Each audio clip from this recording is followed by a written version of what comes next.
Well, it's that time of year again. Well, it's always that time of year. We sit down and talk about summer blockbuster films, what's in the movie theater, and also the 4th anniversary of the Son of Svengoolie that's out there, too. We'll get to that in just a second. So it's here to talk about all that and more. My favorite guy, looks like Rev Tevye from Fiddler on the Roof, Mr. Matthew Socey. Mr. Socey, how y'all doing? Don't make me tell you what you look like, you fish-eyed old fool. I'm beautiful. You heathen. Yes, friends. There's summer blockbuster movies out there, but we really want to talk about Rich Koz, a.k.a. Svengoolie. 2 weeks ago was the 48th anniversary of the premiere of Son of Svengoolie. Now, for those who don't know, now we're getting into Chicago television history. There was a gentleman named Jerry G. Bishop who was the original Svengoolie in the 1970s. Rich was a writer and a supporting player, and when Jerry left the market, I believe he went to San Diego, he passed it on to Rich, and for a few years he was known as the Son of Svengoolie, which is when Abdul and I first discovered this character. And then over time it just became Svengoolie, and now it's been a broadcast juggernaut ever since. You can see Svengoolie Saturday nights on MeTV. There's a new crew of players who I think very smartly when Koz decides to retire, and he's not said anything about that, there are 3 different characters that will be able to pick up the baton. So here at WFYI, where I work, and in Abdul's world, we are pro-local horror show host, 2 syllables. So, of course, here in Indiana, we have the great Sammy Terry, who is still with us. I think it's sammyterry.com. And but we all have these horror show hosts, and they are just a lot of fun. Now, Abdul, I know you remember Son of Svengoolie from the very, very beginning. Did you watch the Jerry G. Bishop Svengoolie before that? I never watched the Jerry G. Bishop Svengoolie, but on Saturday afternoons on Channel 32 in Chicago WFLD television, they have like the little creature feature. Right, every city had those. Yeah. So you had your kids show, you had your horror show, and at that time you had Kung Fu Cinema, and sometimes they're all hosted by the same person, just in different outfits. But yeah, there was Son of Svengoolie there. Now, I actually do remember the very first Son of Svengoolie you did show. And by the way, somewhere in the archives, there's an interview. There's the 3 of us, and you were able to drop that info to Rich Koz, who was, of course, impressed with Abdul. It was a bad movie called In the Year 2889. Yeah, it was like some nuclear war thing, and these people lived in this valley, and the mountains had lead in it, so it kept the radiation out.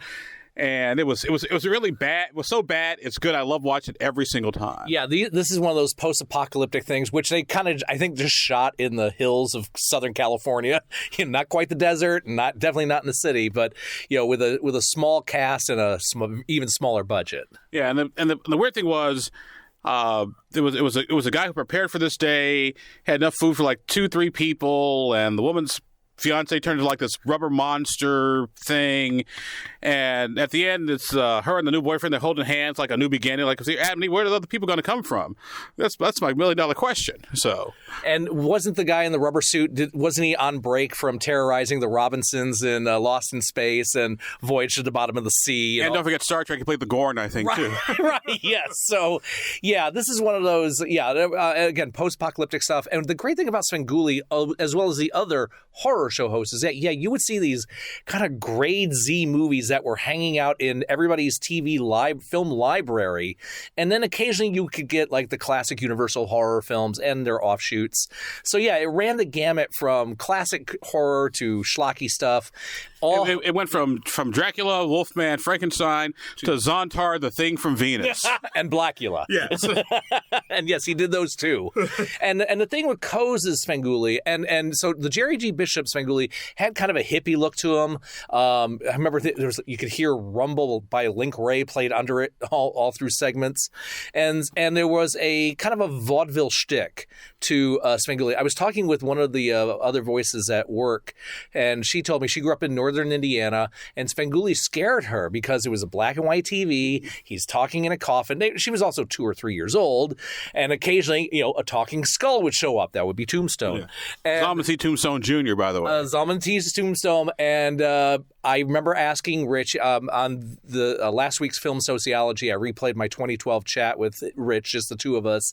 And it sounds a little bit like Amos and Andy. Exactly. A little bit. Our guest in the program is our good friend Matthew Socey, film critic extraordinaire. We're sort of talking about Rich Coe's, the Son of Svengoolie that you can find on MeTV, and just sort of its 48th anniversary when I was like 10 years old when the darn thing first came out. Yeah, I grew up in Flint, Michigan, and that's Sir Graves Ghastly land, as well as was it Goulart? No, the Goulardi. No, the Ghoul. Anyway, but there was a brief period where Svengoolie was syndicated, and I got to interview Rich about this years and years ago.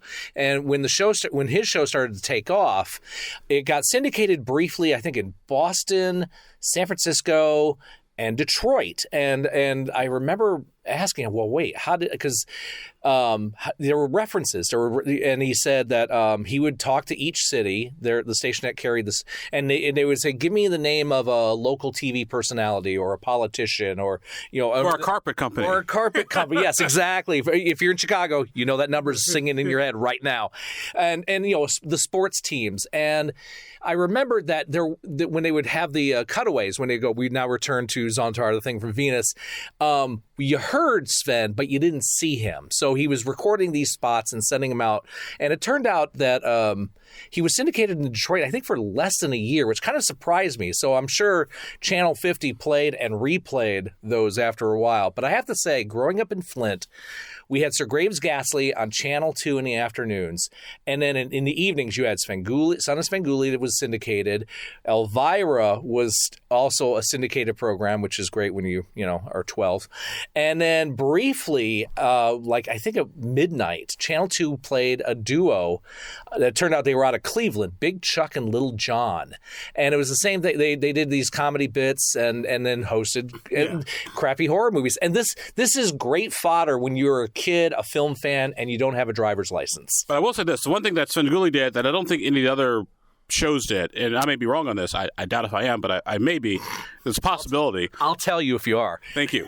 Svengoolie would do like these sort of song parodies. Yes. Yeah. I will give you that. I think, he would do songs of the era. Like I remember when the series MASH wrapped up, he did to Billy Joel's Allentown, it was Allen Won't Have to Frown because he'll be filthy rich. There was Angry at the Smurfs. That was his takeoff of Hungry Like the Wolf by Duran Duran. And my personal favorite, the Boogie Woogie Bugle Boy of Berwyn. Well, that's the first one, I think, wasn't it? Yeah. So, and then, he also did a parody of The Road to Berwyn. So he was doing Hope and Crosby. I mean, seriously, there's some... And I'm overkilled. The minute works, I'm overskilled. Yeah, trust me, there's some Borch Belt stuff going on. So, and for somebody like us who grew up with the Marx Brothers and all the old stuff on TV, this became kind of our everyday vocabulary. And also, too, I want to say, well, the one thing I loved about Svengoolie is when he would do like the old monster films, the King Kongs, the Godzilla, and the ultimate Godzilla film, the WWE WrestleMania, Destroy All Monsters. Yes. Friends, if you're going to have two guys in rubber suits pounding the tar out of each other, see, this is the thing that Transformers didn't quite get, but Pacific Rim did. If you're going to have two beasts, even whether they're in rubber suits or they're in CG, we want full body shots. Don't give us a close-up of a fist and a face and all that stuff. And by the way, it's Gamera. I say it's Gamera the Flying Turtle, not Gamera the Flying Turtle. We'll call the whole thing off. Well, thank you. We're talking to our good friend Matthew Socey, film critic extraordinaire. Just how about Rich Coe's and Son of Svengoolie. Matt, let's change gears a little bit. And what is on let's talk about the summer's performances, because it is, like I said, a couple weeks into June, July. What? No, I know where you're going, and I'm not going to answer it that way. But yes, I know there's blockbuster stuff out there. I have been, of course, looking for smaller pictures because they need the champions, they need the audience as well. Come on, let's talk about The Mandalorian. No. I haven't seen it. I haven't seen it yet either. Oh, so we're definitely not talking about... Oh, wait, that wouldn't stop us on radio. No, there's a cool documentary that came out about a week ago called Peter Asher, Everyday Man. And this was a guy, there was a duo team out of England called Peter and Gordon. And when they broke up, somewhere in the world right now, A World Without Love is playing. This was their big hit. But he wound up becoming a producer. He worked at Apple Studios when the Beatles first opened in '68. And he he produced a number of people like Bonnie Raitt and Cher and Neil Diamond. He's best known for producing and managing James Taylor and Linda Ronstadt. And so we get the aspect of his career, also his life growing up. He was always a snappy dresser. And there's footage of him. He has a stage show which he calls an onstage memoir. So he's telling stories and playing music. And here's the thing. He was always known for his wardrobe, almost as snappy as yours. But he had black horn-rimmed glasses, snappy dresser, ruffled collar. Many say he was the inspiration for the look of Austin Powers. Huh. I was going to say Superfly. No ruffles on Ron O'Neal, dude. Not happening. I could see that. Yeah. So anyway, if you're a music fan of any kind, that's the other thing. I think James Taylor's music is kind of tryptophan. I respect him as a songwriter, but you don't want to operate heavy machinery after. Or as I hear his music, the door opens. The doctor will see you now. Or just make sure you got lots of THC in your system as you listen to. For your glaucoma. Yeah, exactly. For medicinal purposes. Anyway, but there's a cool documentary about Peter Asher that's worth checking out. Angelina Jolie is in a film called Couture, which is this is the opposite of Devil Wears Prada 2. She's a filmmaker in Paris for Fashion Week, and we have intertwining stories with a young girl who is selected to be a part of this film montage for Fashion Week. She lives originally in Nairobi and is now in Paris, so we get the fish out of water story. We get the makeup artist who's not happy with her job. We get the cinematographer who's working with Jolie. And it's kind of a, dare I say, a patchwork, like putting a dress together. So in other words, the only thing missing is the clown and Death playing chess on the bicycle. It's not that arty, but arty enough. But it's more, it's just not the shade fest like Devil Wears Prada. And another great sign, and I'm going to borrow a line from Chris Lloyd of the Film Yap. He's a guy who also does not care about fashion, and you're looking at me and I don't either. But it's a fascinating story. And by the way, speaking of, how can I say this? Movies that the juice wasn't necessarily worth the squeeze, The Bride. I liked it a little more than you did. I think what happened was, first off, we get a different variation of the Frankenstein the story. And it's better than the one with Sting and Jennifer Beals. I think the problem is, and you're fine, but when that film opened, a lot of film Twitter bros, and the bros, the guys, kind of just went off and referred to it as the worst film ever made. Sir, friends, I own a lot of movies far, far, far worse than The Bride. If you're saying like this, Watchmen, yeah, we'll save the rant for later, Lee Elia. If you think The Bride is the worst film ever made, you're not trying. You're really not trying hard. I will say the one redeeming quality in The Bride was. There's one thing where they're doing the dance number. Yeah. And I thought it was interesting because there was a little bit of the Bride of Young Frankenstein put on the Ritz. It's like, that's amazing. You can't, and they make reference to it. So it's that thing where you can't, Young Frankenstein, for many people, is the ultimate Frankenstein story. And the fact that Maggie Gyllenhaal, the actress who is the director of this film, you had to address it. And the fact that they did, and it's a little kind of Moulin Rouge-ish, and there's also the fact that there's a little bit of Bonnie and Clyde because the creation and her are on the run. But you have really good performances from Annette Bening and Penelope Cruz. And yeah, I enjoyed it for what it was. It was a great new twist on it, but man, people got to really lighten up and use your rage for good elsewhere. Yeah, normally my wife and I would go see movies together, but this one I saw on my own, so I was technically cheating on my wife when I went to see the movie by myself. Did she want to see it? I was like, sweetie, I saved us the trouble, believe you me. Too many questions? Yeah. We love you, Mrs. Shabazz, but please save all questions to the end of the tour. Yeah, plus we have HBO Max, so it'll be on Max, so she can watch on her own time. Okay. No point spending $100 on popcorn. But it's not the worst film ever made. You've watched Svengoolie, for God's sake. Oh, yeah, no, it's not. Let's put it this way. There are the films you do in the matinee. That's your rating system. Yeah, and the other films you pay full price for. This was a matinee, Sunday afternoon. I have nothing else better to do. I'm going to go see this movie. Okay, there you go. So, and one can respect the effort more than enjoying the effort. Yes. Okay, well, there you go. See, friends, this is fair and balanced. Matthew Socey with us for a few more minutes of the program today. Film critic extraordinaire. Anything else out there that's kind of piqued your curiosity? No. I'm in rehearsal, so that's the other thing. I'm in rehearsal for a show. Okay, here we got another 10 minutes. I'm in Richmond Civic's production of 1776.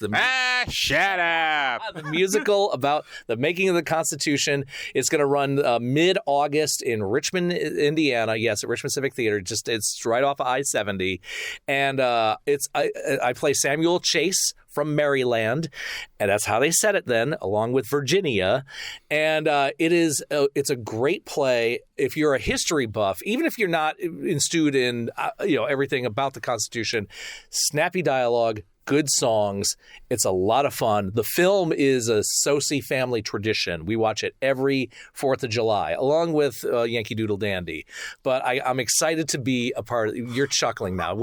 What, James Cagney? No. He's a hoof. Oh, you're thinking of something. No, let's not do that. Molasses Serum? Yeah. So that's... What's that smell from the north, Mr. Jefferson? I smell hypocrisy. As you can tell, Abdul can quote 1776, too. Would you care to tell your dream role that's not in 1776? Yes, when the messenger comes in, gives updates on the revolution to the page, it's African-American. He says, by the way, he looks at Thomas Jefferson, say, Dad, Mom said bring home some eggs when you get done with writing the Constitution. If Abdul played the part, that's what he would want to add into it's not in the play, but it is a fun show. So if you're, and I know other people, I believe 1777, the sequel. No, I'm sorry, 1812, the British Strike Back. Wow, there are no Muppets in the third, right? The Third Reich or the Third Reich? No, not the kid. Got a witness. So now, because of the 250th, you don't look a day over 240. It's been a rough decade. But anyway, Richmond Civic Theater, you can go to gorct.org. If you want to see me singing and well, not really dancing, it's more movement, but I got a solo. Somebody ought to open up a window. Nice. Yeah. So anyway, that's running the middle two weekends in August at Richmond Civic Theater. So do you know Brent Spiner playing John Adams? Yeah. I need to watch that. Brent Spiner is really good. We'll call the whole thing off. But, William Daniels, who's still alive. He's, I think, 95, 92. And he played John Adams. The other thing about the film is most of the original cast from the Broadway production, which won the Tony that year, are in the film, with the exception of Betty Buckley, who was in the Broadway show. Blythe Danner's in the film. And Howard Da Silva was not in the original recording, but he was in the original cast. Welcome to theater nerdism. But yeah, anyway, William Daniels, who I know y'all know him, for a certain generation knows him from Boy Meets World and St. Elsewhere and Knight Rider. This was the thing that really kind of put him on the map. He was also the dad in The Graduate. He was also in 1,000 Clowns before.